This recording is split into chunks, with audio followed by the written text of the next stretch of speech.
because real estate is one industry that can at least change your life slightly quickly, right? And then eventually, as you do it over and over again, you become good at it, you get better at it, and then you can then build a life on it. It still takes 2 to 5 years to build a good life on it. But if somebody has a problem that needs quick money now, like big money, we're not talking about you need 5K or 10K. You have a problem now that you need maybe 100K, 200K for, right? I'd rather that you go and sell a land than go and look for something that can be making you 2K, right? So, like I said, every month we're going to be doing these trainings. We would recommend, if you have friends that are interested in getting into real estate, they can come.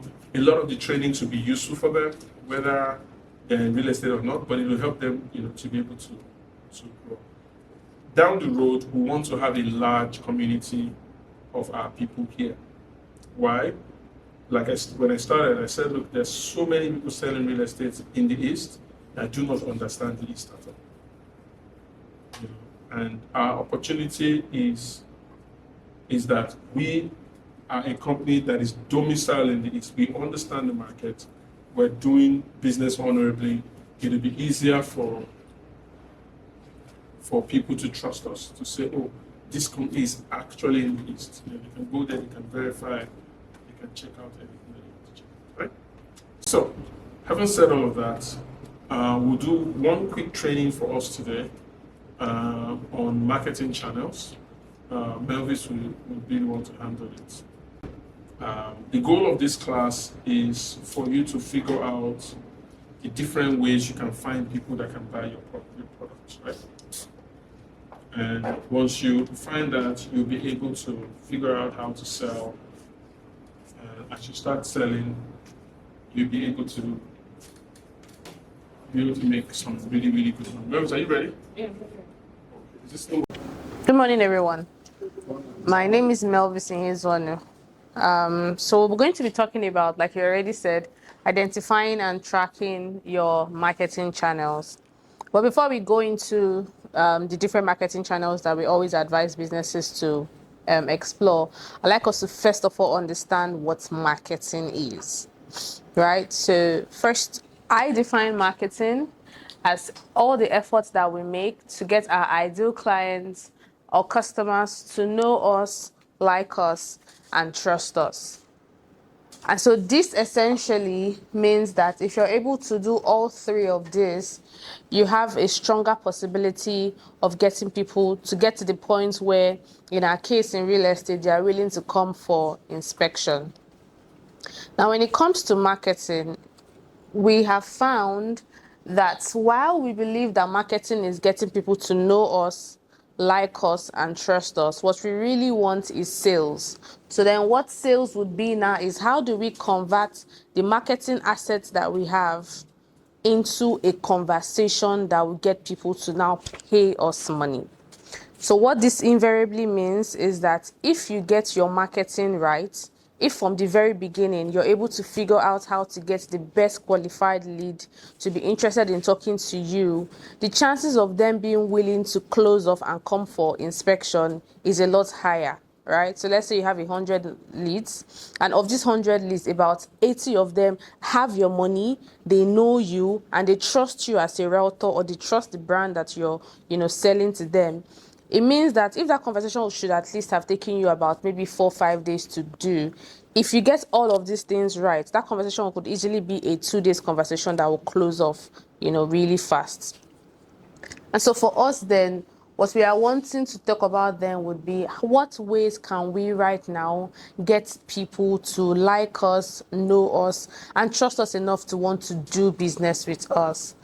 And the first way that we have found that has worked for a lot of businesses is, especially those in real estate, is first of all identifying who our ideal customer is. And our ideal customer here, we're talking about those that can buy from us based on speed or based on margin. Now, some people across the product that we sell have the ability to buy, say, let's say that they want to spend about, say, 20 million naira to buy real estate, or even 30 million naira to buy real estate, right?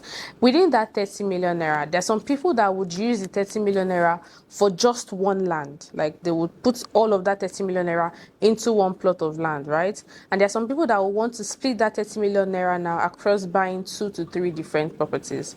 You know that the marketing for these two people was totally different, right? Because their price points, their market entry point is totally different. So identifying your ideal client starts first from, so this person now that I want to buy this product from me, amongst all of these properties that I'm selling, right, which one is this person going to easily be able to afford and why? That would help you now analyze how you want to market the product to that person or to the group of people. But you have to understand first of the product that you're selling, and then also now understand the people that you're selling to, right? And so that helps you calculate. So if I want to do about, say, 100 million this year in sales, it means that if I'm going to be selling this land that is for 25 million naira, I have to get about, say, 5, 10, 15 people to close off on that, right? That is you trying to get your 100 million using margins, right? So you're going to ID clients now with clients that can give you the most margin closing. Now, if your strategy is to say, okay, I want to do 100 million naira, but I want to do it selling little real estate properties, which means that I'm going to have a lot more people that I can talk to. The product that is selling for 25 million naira, there are not a lot of people that would easily afford it, right? Great. But the one for, say, 5, 10 million naira, you can find a sample size of people that would not be an extremely cumbersome purchase for them to do. So then what do we do? Instead of looking for just 25 people, how about we say, so my ideal clients now would be about 100 people. And out of these 100 people, what I'm trying to do is to sell them a property of 5 million naira. So since we have now done this maths in our head, the question now is, how can we get those people, right? Where are they? What do they do? And where do they live? Oh, sorry. So that takes me down to, since we have decided that we are going to divide our ideal client into margins or speed of transaction, the first question then will be, where do they live? The people that we want to buy, that we want them to buy from us, where do they live? What do they do? How much do they earn? What is their worldview? And how best can we reach them? So before you start any marketing campaign, whether it's online, whether it's physical, you want to first of all understand the answers to all 5 of these questions and ensure that the person you want to talk to is able to tick all 5 of these boxes. And the reason why this is very important, especially say number 4, is that if you're talking to somebody right now, you're asking the person to buy property in the East, right? Or even to buy property in Nigeria. And the person's own worldview about the country right now is that in the next, there's nothing good that is going to ever come out of Nigeria. Once Tinubu becomes president now, everything, once he becomes re-elected now, everything is finished. In the country, that can never get better. Corruption is going to be increasing. Insurgence is going to be on the high rise. I'm just going to leave the country. My plan is to jackpot. There is nothing, I don't care how good your pitch is. If that person right now has the mindset of, I need to leave this country, there's nothing good that can come out from it. No matter what you tell that person, you can almost be sure that the person is not going to patronize you. Right? So understanding all of this would help us not only get our ideal prospect a lot faster, but it will also help us take away the time whiling that would have done chasing someone thinking that they are good for us when we don't really align on a lot of these things. So the next thing now is, after identifying all of this, is right now, before we go into talking about the different marketing channels that you can explore, think mentally and think about how can people get to know you as a realtor, as a business owner? How do people, the last 4, 5 or 2 sales that you have closed, where did you get those people from? Right? Did they come from referrals? Did they come from ads? So you want to find out what is already working right now for you. Now, after finding out that, put that at the top of your list, and then let's now look at about 11 other things that we think you can do, some of which I think would already be falling into what we'll be talking about. And so the first thing that we'll be talking about is ads. Now, digital ads, and this could be across different platforms: Google, YouTube, TikTok, Facebook, Instagram, is our way of getting the algorithm to show us to people that would never usually have been able to see, right? So it's like you pay Instagram or whatever platform, and then they say, oh, based on this person's preference or based on this person's search history, I think that your product would be a good fit for this person. And so the persons that you would never have seen, the diasporan clients in Lagos, what digital ads would help you do is to get your product in their face. So the first way that we think that you can start to get people is through digital ads. But the question then would be, what will be the content of those digital ads? Because again, we're talking about marketing. You could spend a lot of money in running your ads, but if the ad material isn't great enough, there's almost going to be no conversion. And all of these platforms will keep taking your money because they are doing the job that you supposedly want them to do. So before you start to think of, okay, I want to start to run ads, look at the material that you want, right? Does it communicate something? Because every sales copy or every marketing copy should do at least three things. Number one, it should get the person. The most important thing, we have said that marketing is about trust, right? So every ad copy that you want to do has to find a way that it is relatable to the problem that the client is currently experiencing. So what exactly do you think someone now that wants to buy a property of 25 million naira is going to require that it has to be for them to make that decision? You have to find out that conversation that's possibly already happening in their head and present a solution in your ad copy. Now that solution is what is going to be interesting to them, because it's like, oh, how do they even know that this is what I want, right? So you have to find a way to communicate that in your product, in your ad copy. Another thing is that you have to find a way to communicate some level of certainty, because sales and marketing is a transfer of certainty, and you can do a transfer of certainty across three ways. You could be so certain, right? The person that is probably going to be doing the ad copy, like let's say it's a video. Let's assume you're doing like a video of the property, right? The transfer of certainty that your ad copy should do at every point is one. A transfer of certainty in the person that is shooting that video. That person has to shoot the video like, if I have a gun to my head, this thing I'm telling you, I'm very sure that it is good, it is legit, it's the best thing for you. Your marketing copy that you should use for ad should tick that box first. Transfer of certainty in the person. The second thing is transfer of certainty in the product, right? So we are sure that this is a good investment for you, and we are sure because, we have already testimonial videos from clients. We have already estates that we have done, perimeter fencing from. We have great property titles on this property. We have clients that we have done allocations for. That transfer of certainty in the product has to come up in that video for it to be a good ad campaign for you. And then the third one is that there should be a transfer of certainty in the organization itself.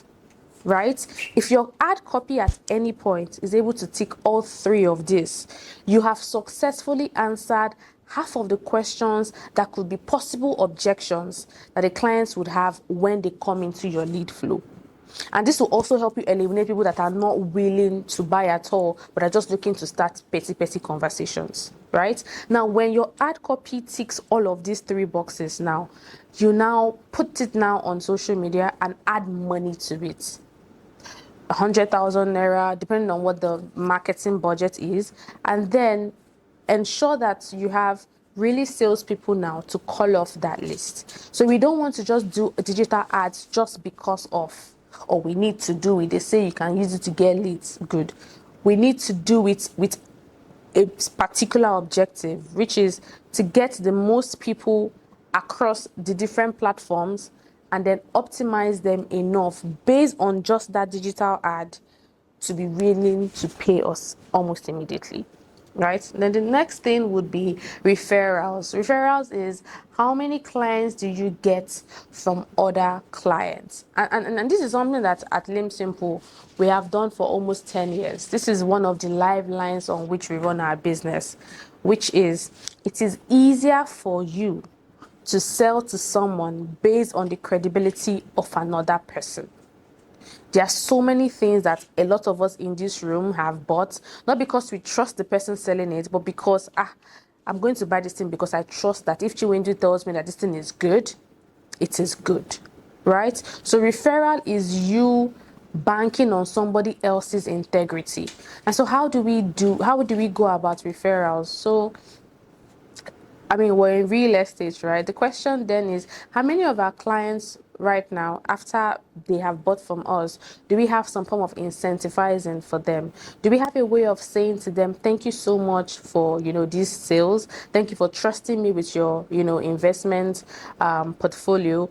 But however, if you have friends or family or relatives that you think will be able to invest in this same property, I'm willing to do 20,000, 50,000 naira airtime for you at every time of the month or intermittently to help you just jump on these conversations with these people. And if these deals close, I'm willing to give you 100,000 naira from that deal. You see, what really is a problem that I find that Nigerian businesses have is that we want to have 100% of everything, even if it's nothing. Right? So instead of holding on to, I'm going to go and get my own client by myself so that I don't have to share the commission with somebody else, how about you leverage on the people that have bought from you before, or the people that you have really great relationship with, and they trust you and you trust the referral from them, and then you use that now and monetize the person's contacts, right? With the intent of also ensuring that the person fully benefits from this working relationship that you have. So we want to start to think about people now that you have that say maybe have access to people that live in the places that your ideal customers would be, that have the same mindset that your ideal customers would be. Who are the people that already have close proximity to them? And now how can I, based off on, the people that they know, start to sell to them. So referral, is the second one. The third one is speaking engagement, right? How many people come from your speaking engagement? And when we say speaking engagement, it seems like it's a lot, but honestly, if you do not have a platform where you can go to and speak, because what speaking engagement does is that it positions you as a leader. It positions you as a thought leader in your space. Like you're just that guru. You're just somebody that everybody there at whatever event it is there to listen to you. And almost anything that comes out from your mouth, even if you go online and you check that is wrong, before people go and check, they first of all believe you. There's an assumption of competence in you speaking at a speaking engagement. And sometimes people shy away from it because they think, it's going to be very hard. I'm a naturally shy person. I can't do it. But that's not true. Let's say that you're speaking on a panel session, right? I had a panel session over last 2 weeks ago, and on that panel session we had Inia Boyeje, the CEO, former CEO of what's this guy's name, Flutterwave, and Andela, right? We also had the CEO of InterSwitch. Now, when you hear me ask them the questions, right, you would assume that, on the spot right there, they're thinking of all the answers and they're just, super intelligent, which they are. But what you don't know is that a day before, and even 30 minutes before we came on stage, we had about a 15-20 minutes conversation about exactly what they are going to say. Some of them even have it written down word for word. Right? They know it's like, oh wow, that's a lie. You know the question already, so let's not let's keep the drama, right? But everything is all for the theatricals, right? Because when people now see you, that, oh my God, he's so intelligent, it's good. So I'm saying this to say that a lot of these platforms, right? It could be a podcast, a very small podcast that has some form of, credibility in the spaces that your ideal clients would see you in, right? Get on those podcasts. Before the podcast host already has questions for you, Study those questions, because the good thing why this is not acting is that on a normal day, if there was no camera in front of you, you know the answers to these questions, right? Because you are actually a professional. You are what your onions, right? You just need somebody now. You just have to bank off the credibility of this person that has some form of audience following to give you their credibility for you to sound intelligent like you actually are. And so even if you don't get called to go for a panel session, or you don't get called to speak for events, you go and ask them to speak, right? Even if it means paying 20, 50K, so long as it is in an audience that you know that the people that you want to buy from you are going to be at, go there and speak. And so even if you don't have access to all of these things I've talked about, pick up your phone, set up your ring light, put on your mic and talk. There's probably somebody somewhere that has to hear about this property and about the importance of real estate from your own mouth. It is you saying it that's going to be the reason why they are willing to close on that deal, right? So speaking engagement does not necessarily have to be in front of everybody. Speaking engagement can just be with you and your phone and then uploading it on social media, right? So that's number 3. The fourth one would be organizations. So organizations is how do we sell to corporate bodies? Now, remember that we said that. Good afternoon, sir. Is he here for us?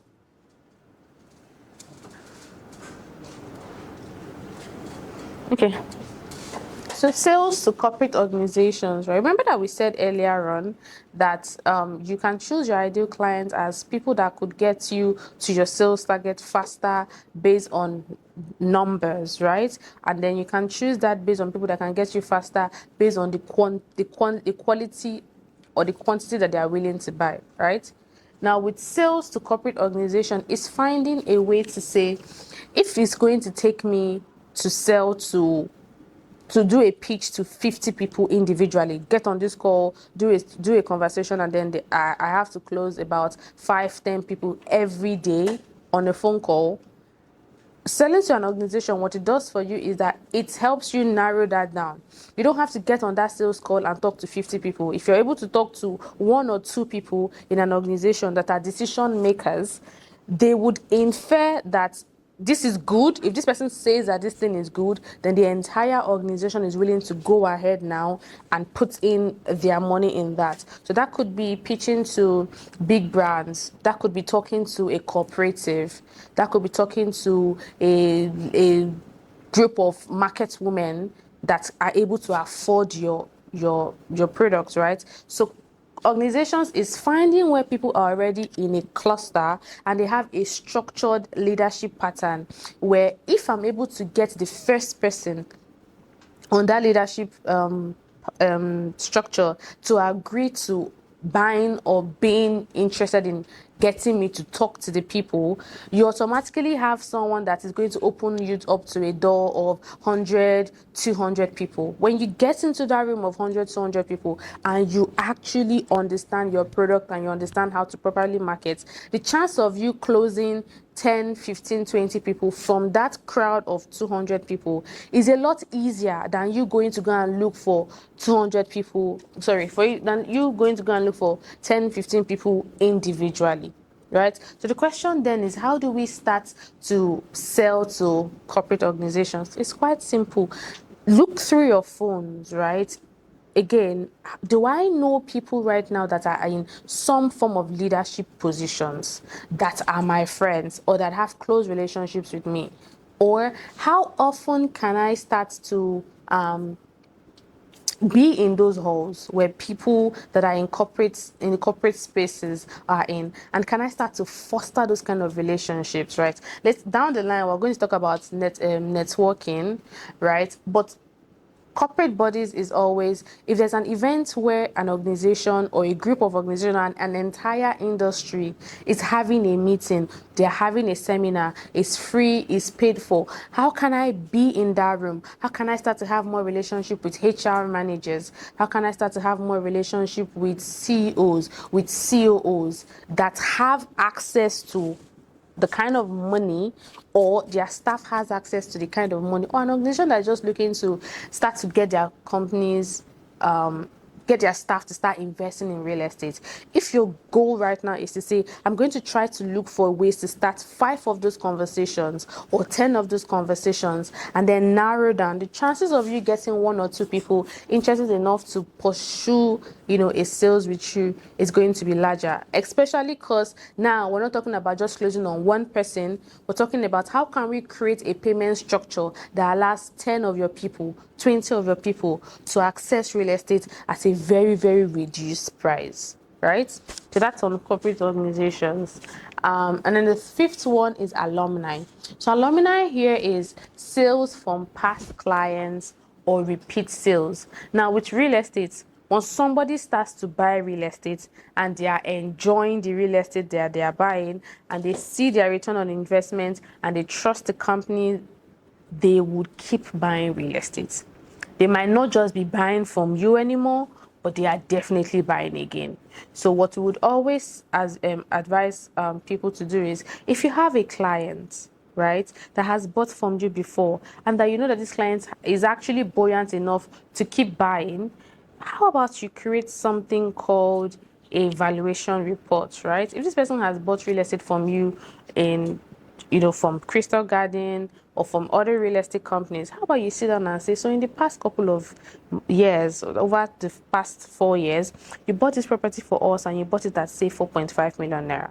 Right now, that same property that you bought 4 years ago is currently selling for 8 million naira or 9 million naira, right? So in the past 3 or 4 years, this is how much you have made now in your ROI, in your return on investment. Now, there's another property that we have that is also just coming up that is currently selling for 2.5 million naira. If we go by the antecedents of what just happened with this other property that we have bought, it is possible that this your property now in the next 4 years that you're buying for 2.5 could very easily be selling for 15, 20 million naira. Right? And this is how I advise that we approach the payment system for this property. If you're able to sit down and talk to people, let's assume that you have closed about, say, 10 people in the past. You're able to sit down and properly structure the conversation to show them in it what is the value for them. They would be willing to, go over it again, and they'll be willing to buy again. So when you sell to people, the conversation doesn't stop at that sale. The question is, how many more transactions can I complete with this person? And people can I get from this person right now that has bought from you? So alumni is one thing that we really, really know that helps businesses to grow, right? And then the 6th one will be social media. And social media here isn't ads, because I know I said ads, and it's easy we'll probably be thinking, oh, but if I'm doing ads, that's already social media. Social media in this context is you as a person before you go and create ads. So let me explain briefly how ads work, right? So you make the video that we talked about now that answers the questions that the clients could be struggling with, and then you post it. The person sees the video maybe somewhere on TikTok or maybe somewhere on Instagram, and the person is quite interested. But the person says, oh, let me go and check this person's page.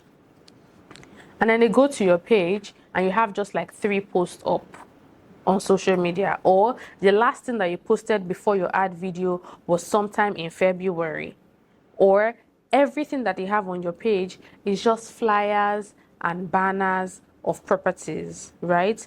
There is nothing on that page that is going to be enough for them. Like we have said, that marketing is for them to know you, like you, and trust you. But then when they come on your social media, there's absolutely nothing on your social media for them to know, like, and trust you with. So social media as a marketing channel is, how do I start to intentionally create a kind of content that would appeal to my ideal customers, right? How do I start to answer the questions that they have, so that by the time I start to run these social media campaigns and they come on my page, it is possible for them to spend 5-10 minutes just randomly going through my page, building that trust unintentionally. So they go to my page now. I'm talking to them about what a property and what an excision title is, what a gazette property title is, what a CEO means, what a freehold property means. Do you understand me? And then also on my page, I'm giving them update on what's happening in the real estate space across Asaba, across Anambra, across Nigeria. I'm letting them know what the industry is saying right now. While on my page too, I'm still talking to them about discounts that are currently running on, on properties. There's still some form of fun or maybe dancing or happiness on my page. I'm talking about the company that I am currently marketing, the things that we have done, the plans that the company has for the property, for the land. When it comes to my page, and then they can successfully stay for 5-10 minutes engulfed in what is happening on my page, there's a part of their brain that registers with this person is consistent with what they are doing. This person knows what they are doing. The person is not just doing real estate right now because the person is broke and is trying to just collect 1.2 million naira commission now and just pack. Right? This is actually what this person has chosen that they want to do with their life. Your social media page has to be able to communicate that clearly.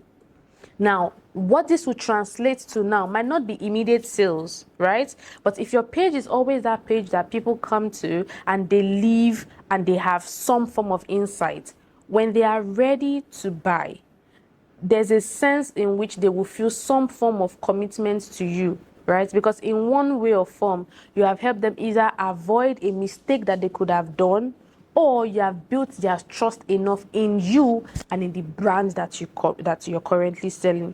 So how active now are your interesting are your posts? How interesting are your engagements on other people's posts? How active are you posting on social media, right? That's where social media marketing comes from. And I think that one of the easiest things to do is if you're always online, Instagram, TikTok, Facebook, and you sell real estate, start to comment a lot on people's posts. There's a post that has 400k views, 1 million views. People are commenting. Comment on a lot of posts. Let people start to mentally say, I always see these girls post. I always see these girls comment somewhere. And so when they see your comments on a comment section that could be somewhere in your industry, something outside of your industry, but you're always delivering, just really insane or really funny comments on those posts, people will randomly say, who is this person? Let me see what this person is about. How many of us have seen somebody's comments in a comment section and then gone to go and click on that person's page to see the person? We do it, Abby. Great. So you know that thing, that click that you have clicked now, Instagram registers it that somebody has visited your page. And so the number of times that based on that comment, people visit your page adds up to the algorithm. The algorithm will naturally start to show your page now to more people like the person that clicked your comments. But all of this would not have happened if you're not on that social media page now, looking at the video and commenting. So the time where we spend and we're just scrolling and just lounging, we can actually use that as active marketing time for us. You see a comment that is engaging, people are chatting a lot on it, go and leave a comment. And then leave a comment under other people's comments. Right, that would naturally sometimes move traffic to you and you don't have to pay for it. It's free ads, right? But then the question is, when these people now come to you, when they stumble on your page and then they are looking at you, do you have context? Do you have content on your page? Is your page sellable, right? And so the next thing we want to talk about now is email marketing. Now, email marketing is quite different for a lot of people. If your clients are people that are corporate guys, they are always on their laptops, they have structure, good. You want to create an entire email campaign for them where you're posting videos, you're doing, what's this? There's something that they call it. Videos and I've forgotten the name for it, but basically write-ups, right? That inform people about the happenings in the real estate space. So what this would do for you is, some people believe that WhatsApp is a very high pressure space because of that blue tick. Someone sees your message, they've read your message, but except the person's blue tick is notification is off, right? You know that this person has read your message, but the person doesn't want to respond to you, period. But with email marketing, the same thing that you would usually have sent to the person on WhatsApp, and the person now would be forced to respond or choose to not respond. With email marketing, you know for sure if that person is an email active person and the person has read your mail. So the person has gotten the information that you are looking to pass, right? But again, like I said, it depends on the client you're talking to. If that person runs, for instance, it is better for you to say, and it's very urgent, to send me an email and expect that I would read that email first before I would see a message on WhatsApp. An email for me is high importance, very time sensitive, right? That for me is more urgent. For some people, it's WhatsApp. So in all of these things I've been saying, it's important for us to use discernment to understand this person looks like somebody that what will work for them is email marketing. This other person looks like what will work for them, it's WhatsApp status. So again, takes us back to my ideal clients. What did they believe? Where did they live? And what forms their every other day activity, right? So that's email marketing. If anybody wants like a detailed understanding on how to use email marketing, let me know. We have an entire video of about 3 hours or 2 hours on email marketing that our digital assets person set up, how to use email marketing for free without buying tools and start to use it to actively get customers. So if you'd like that, just let me know and then we'll post it on the group. Then the next one is community events, right? So how engaged is your buying community? And to create a community, right, is it's hard and it's not hard. So it's not hard because a community is a group of people, in some cases, in right now, across social media, is a group of people that believe one common thing. And so what you want to find out right now is, what is one thing that I am so aggressively passionate about? And then build a community around that thing. It doesn't have to be real estate, right? What real estate could be is what you want to sell to them. That could become down the line, right? But what you want to do now is look for something that you are aggressive about.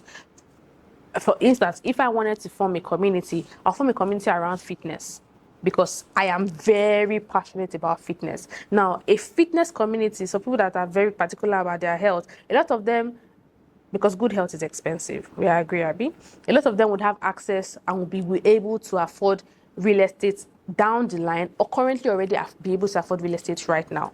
Now, because I am very passionate about real estate, and it is something that if you wake me in the night, did I just say about real estate? Sorry, about fitness. It's something that if you wake me in the night and you ask me, oh, so what does it require for XYZ to happen? I know. So because it is somewhere that is not a gray area for me, it's something that I am very good at, the best thing to do is to create a cult-like following of people that actually believe that same thing that you're selling, or that same ideology that you have. For some people, it could be beauty. For some people, it could be fashion. It could be hairstyle. It could be, what they call them? Hair. Good, right? But find a community. For some people, it could be church. But find a community of people that, a situation where you can gather 50, 20, 100 people together in a room, and everything they are talking about is one topic, but you are the person that is gathering them together. First of all, you have authority over them. Second is that they would believe almost everything that you say. I'll give you a very vivid example. There's somebody on social media. Her name is, in fact, there's this other guy, I've forgotten his name, but he's Igbo. I think he's from Owerri. He now has a restaurant in the East. His name is, I can't remember his name. Yes, thank you. Now, you know that guy did not start with entrepreneurship. What he just did is to convert the popularity that he has gotten as from his community, and then now he's giving them something to buy. Do you understand? That's a practical explaining of what I'm trying to say. Everybody that is coming there because maybe they are Igbo. Maybe people fly into the country just to associate with being in his restaurant, associate with being someone that patronizes his business, right? So what you want to do is create a form of community. Identify that thing that you're really good at, or that thing that you really love, that people will be willing to listen to you talk about, and then look for more people that you can congregate together. You have that group, then little by little, the other thing that is your main hustle is what you're going to push them towards buying. There's another lady, her name is Dang Ife, Diary of a Niger Girl, right? She used to be faceless on social media for about 4 years. But she works in oil and gas. And so she would always have tweets about everything and anything. Men, feminism, the country, business, all of that. 4 years ago, she broke her, what's it called? Face, right? She, did a whole photo shoot. People now knew, because nobody knew what she looked like for about 6 years that she was on social media. And then she did a face reveal. Now, you would think that she did a face reveal because, she just wanted people to get to know her. That's not true. After her face reveal, the next year, she releases a skincare brand. That skincare brand right now has done more than $1 billion in revenue in the past 3 years.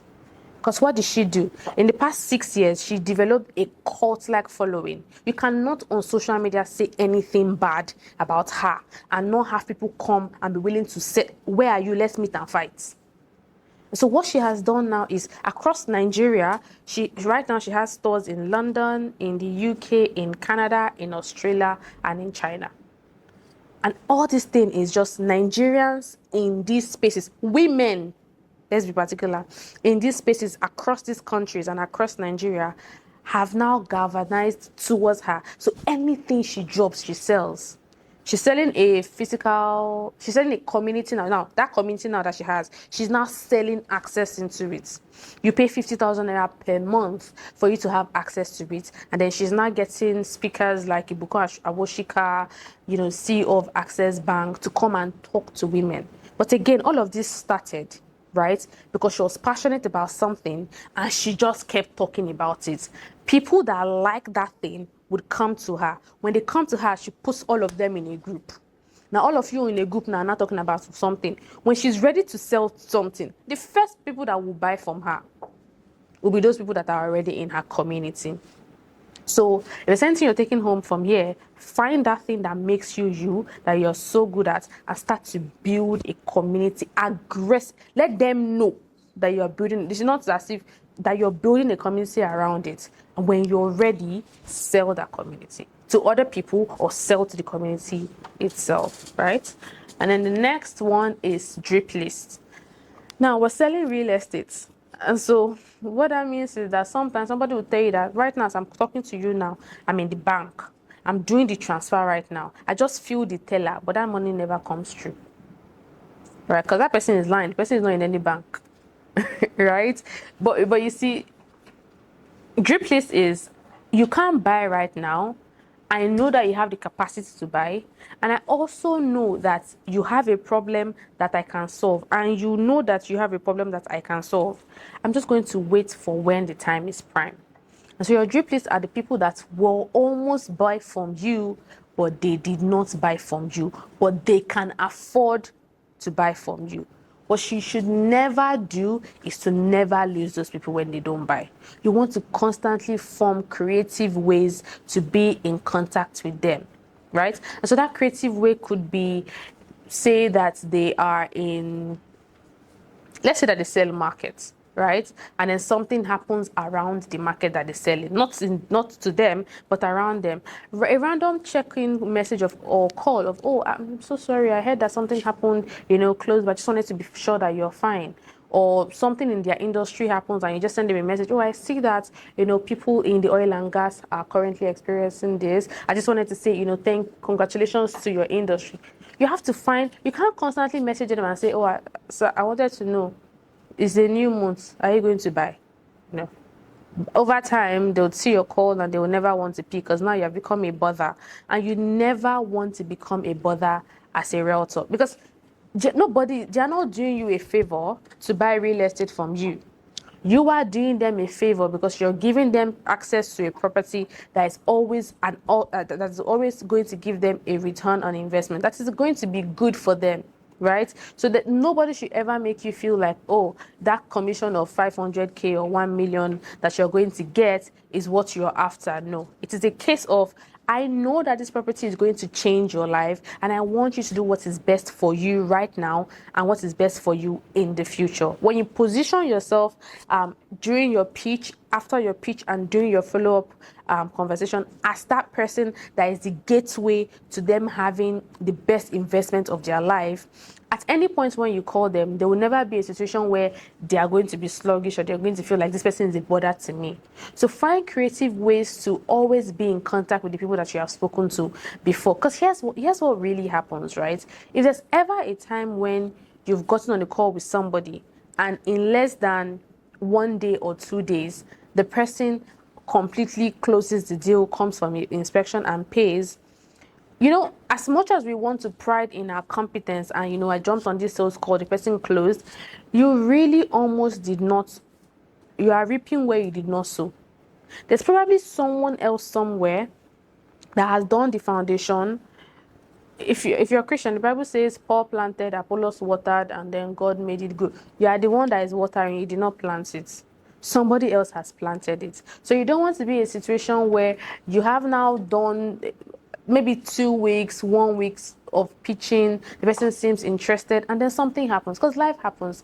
The person mother can swallow a shovel, the child can drink battery water, and something will happen and the person just cannot afford to pay right now. But based on the quality of the pitch that you had, that there's some calls that you end and you'll be like, this person will pay this money, no worry, this deal is done. And then that's something like that flops. You want to always be on that person so that at any point when that person has the capacity to pay, you will not now be found wanting. You will not be unavailable for the person. You want to always be there. So right now, think of a list of people that almost were able to pay, and then you have said, this man stressed me, I'm not interested again. Go and gather those conversations and start to reignite them so that when the time is right, you're going to be able to close off on that. And then the 10th one is networking. And so with marketing channel and talking about networking is the people that you want to buy from you, they probably don't know you. In fact, they don't even want to know you. Right? They probably are not even in the places that you're always going to be at. So the question is, how do I strategically position myself in a place where the people that I want to buy from would always be? Right? So remember that we said earlier on that we need to know where they stay, what they do, what they fancy. Now, when you have gone through that list and answered all 5 of those questions, that will better now inform you on where and how to meet the people that would be your best clients, right? And so the question then would be, some people feel like, so if I now go and meet this person now, what am I going to tell the person? How am I going to close the deal? The conversation can never, at the beginning of meeting that person, be about trying to close the person.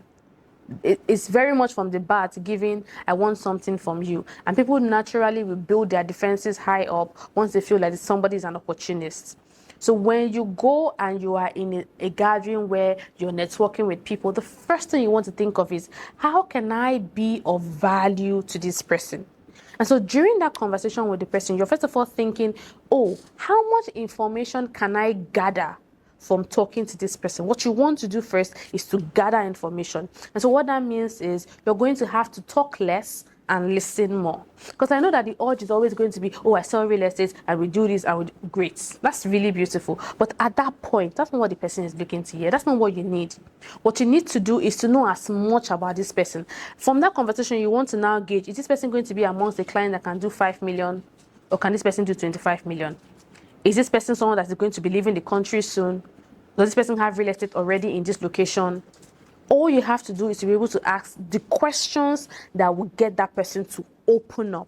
And when the person opens up, listen. You're gathering the armor that you will use for your sales pitch. Now, when you have listened enough, what you want to do now is to get the person's contacts.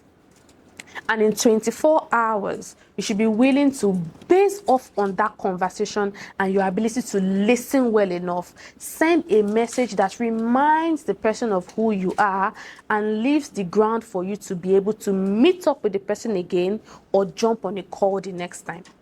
So the reason why you're actively listening is so that you can now send a message like this.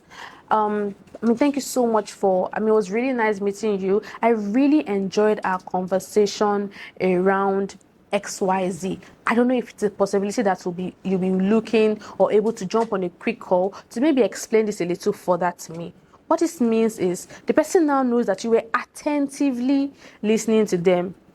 Okay, let me give you an instance. When somebody asks you on a Monday morning, how are you? Before you think of how you are, you have already said, I'm fine. And you really might not be fine. So people naturally talk, and when they're talking, they're not listening to you. It's just a perfunctory conversation. Just, do you understand me? So you don't want to listen like that. You want to listen with the intent of harming yourself with the information that you would use for your sales. Now, after that first conversation, and then you reach out and you guys have a conversation. Now, what would inform how your next conversation reaching out would be is what is the content of the conversation that you had one-on-one, right? Was it about real estate? Was it about their career, right? So if it's maybe about their career, you could go online and look for information that you think they probably do not know already and say, I was just randomly scrolling, last night while thinking about our conversation. And I saw this and I thought that it would be of value to you. Right? Now, two things. You listened on the conversation. You took out time now to think about the person, and then you found something that would be of value to them, and then you shared it with them. What you're going to probably hear, thank you so much. This was really, really valuable, right? And then now you have done something for that person. You can take that conversation now and then over time, so let's say this conversation on WhatsApp, start to post stuff that the person would naturally see, right? The person now, which takes me to WhatsApp status. So the person now sees quite a handful of your status. Now, remember that we said that your greatest skill in networking is your ability to ask good questions, right? Good questions that will open up the person to tell you the information that you will need for your next pitch. So maybe during the conversation now, you ask a question like, so what's your thoughts on real estate in Nigeria, or maybe in Asaba in particular, right? And the person tells you, I really think that your real estate in Asaba is getting really great. Now, this person doesn't even know that you do real estate first off, right? Well, the person knows, but the person doesn't think anywhere in their head that you're about to sell to them, right? Asaba real estate is great. I think that the person gives you all that information. So you know that this person has your money. How do you know if the person has your money? What do you do, right? What do you do for work, right? On a good year, what's a good year for you at work? You're trying to use good questions to gauge that person's purchasing power, right? Now, over time, you have now developed conversation with this person. The person probably now is able to see your WhatsApp status. You can see the person's own WhatsApp status. When you see that person's WhatsApp status, comment. If it's funny, laugh. If it's not funny, just write LOL and put laughing emoji. Nobody needs to know that it's not funny. You don't think it's funny. If you have seen it before, laugh, right? If you post a video or something about your products or anything randomly, and the person watches it, and so let's say that you are posting a video on real estate, right? And say the ad is about 3 minutes or plus, and the person watches the first slide, the second slide, the third slide, the fourth, to the very last one, and the person doesn't say anything, you're going to tell the person something. Because if you took your data at once or intermittently to watch this stuff, there's something obviously, and you would know this based on the conversation that you had when you met the person one-on-one. There's something somewhere that has caught your fancy. You want to now ignite that conversation, start the conversation. So WhatsApp status is, I'm not your enemy, but I can be your friend, right? I have your money, but you wouldn't know that I have your money if you do not start the conversation with the person.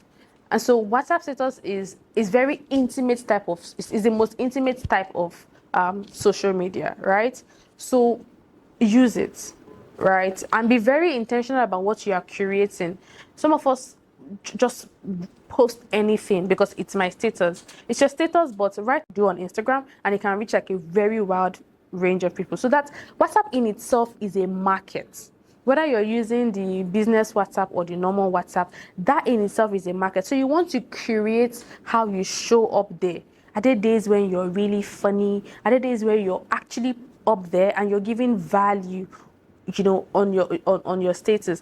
Do you have your share button on WhatsApp turned on? You know, like there's a share button on WhatsApp, right? And so on the days when you want to do it's just my personal life, you can turn off your share button, right? But on the days where you're selling your market, you're on fire, you're posting content on real estate, you're posting, turn on your share button and then ask people to reshare the videos, right, that you have sent, that you have posted on your status, right, and then use that as an active market, for your product. And so that really is all of the 11 marketing channels that we'd ask for businesses to at least start off with. And if you find that a lot of them here do not require that you spend a lot of money, right? And even the ones that require that you spend money, which could be like the digital ads, you could do ads as little as 2,500 naira, 3,000 naira every day, right? And do that across maybe 1 month, 1 week, and then stop the ad. So if you're doing 3,000 naira every day or 2,500 every day, that would translate to about, say, 10,000 naira or 15,000 naira in a week. And if you do that, but you do that intermittently, so let's say that you have a 15,000 naira budget, and then so you do your ads. I'm going to do an ad on Monday, on Wednesday, and on Saturday. Based on when you go on your social media page and you check your algorithm, what time of the day, what time of the week are my followers always online? And so, and what time do our non-followers always online? And so now you margin your ads at a time where on those peak times and those peak days, you are able to get those people. And so with that 15,000 naira, you would actually start to see some form of results. And you can create your ads in a way that you're either targeting clients, which will cost you a lot more, right? A lot more for the algorithm to get your ideal clients. However, a cheaper option would be to get them to do engagement posts, right? So do your ads in a way that the ads get you engagements, get you followers, get you people to see your page, right? And then when they come in, you're trusting that based on the value that you currently have, they'll be willing to start conversations with you, right? So let's say that you do an engagement post where they're supposed to like the post or they're supposed to comment on the post. For every time, or they're supposed to follow. So for every time when someone follows you, you go and send them a DM. Thank you so much for joining me on here. I do usually give people free value on real estate. Is there any real estate concern that you have right now that you think that you would need help with? I would like to jump on a free 5 minutes consultation call with you to just help you get better perspective on it. All you have done is run an ad that will cost probably like 5K or 2.5, but can bring you at least a minimum of 10-15 people to follow you. Those 10-15 people are very good leads for anything, right, that you want. So that's about all that I have to say on marketing channel. Thank you so much for listening. I'm just going to I've been talking to for a while. Exactly. Yes. So I had this experience. So when she mentioned that drip list, I smiled because there was this company, they based in Abuja, real estate company. I've known the guy for about 3 years. So I've been talking to him. Last 3 years, he approached me that he wanted a property about 300 or 500 plots. So along the line, it didn't work out. But I maintained that relationship. Yes. You understand? Sometimes I will just send him a text. How are you? How is everything? He will ignore it for like 3, 4, 5 days. He will respond. I'm okay. How is your family? So last 2 weeks, a property came up somewhere. I posted it to him. He watched the video, called me back immediately that I'm coming to Anambra tomorrow. I thought it was a joke. He came down, we went to the place, he saw the place, loved the place. I'm talking about a property that I wanted to see. Wow. You understand? So what am I trying to say? This drip list, sometimes client, they can make you to feel so bad. But maintaining that relationship and still give you a headway in the future. That's true. You know, because again, none of us here is God. You don't know what's happening in his life. Exactly. Right now, there is somebody that you know right now that believes you have a lot of money. And he has asked you for money and you cannot give him. In fact, you might even want to give him, but you don't have it now, have it? But the person looking at you from outside, maybe from looking at what you're posting, looking at how you're dressed, he go to say you don't have him. Do you understand? That's why you have to stay in touch with people. Because you never know what's happening in people's lives. The worst thing that can happen to you is to not stay in touch. And eventually, you then call them and they say, they bought from somebody else. You understand? So it's very important to stay in touch. I bought a car 2 years ago. Big car, G-Wagon. I have 2 guys that were trying to sell me the car. And the 2 of them have known that I wanted to buy that car for almost 5 years. 5 years. But one of them told me, and did not mention it again. The other one told me, then he now studied my year. He now figured that around some months in the year, I usually have a lot of money. So around that December, January. So around November, he will now start chatting me that, how far, bros? Are we going to buy that car this year? I said, look, they look now. They chat. He will chat me from November till around February. If I didn't buy, he will leave me. You know, then they say the devil left Jesus Christ for a season. When he reached November, he will come back again. The year I bought, it was the one that I bought. Then after I bought the car, that my other guy, he now saw one other car. He now sent it to me, say, I said, never want to buy this car, and check this one. I said, bros, I bought that car last year. Who did I buy it from? I bought it from the person that was staying in touch. You understand? So sometimes if you prospect somebody and you don't stay in touch, you are like the one that Jesus Christ says that men have labored, people have labored, and you have entered into their labor. Yeah, you are the one that did the labor, then you left. Then somebody now entered and chopped the money. Just stay in touch. Stay in touch. That's why we talk about WhatsApp startup, because one of the best ways to stay in touch with people is to be checking them online. If they post something that is funny on WhatsApp, follow them and laugh. It's not hard, just laugh. You don't even have to laugh. Just, there's an emoji that looks like laughter. Don't press it for them. Finish. You're staying in touch with them. They're not, anybody that discusses money with you has not forgotten. But if you talk about it all the time, if you talk about it too often, you'll be reminding them of the money that they don't have. So they will avoid you. They won't be picking your calls. So once you're already talking to somebody, just find other ways to stay in touch with them. As you find other ways to stay in touch with them, what will happen is that down the road, when the opportunity comes and you are available, they are most likely going to want to go. Because what we are selling is a lot of money.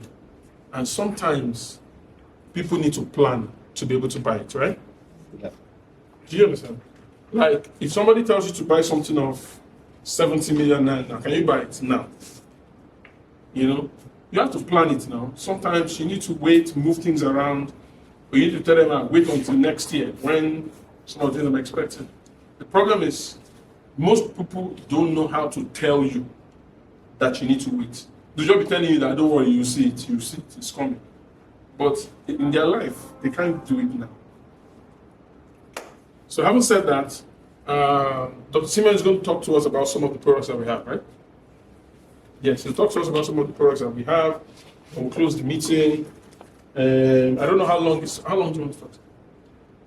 Not too much. Okay. If he's still speaking at 2 o'clock, I have to leave at 2 o'clock. So I'll see you guys next time we meet at the office. Right. Thank you. Thank you so much.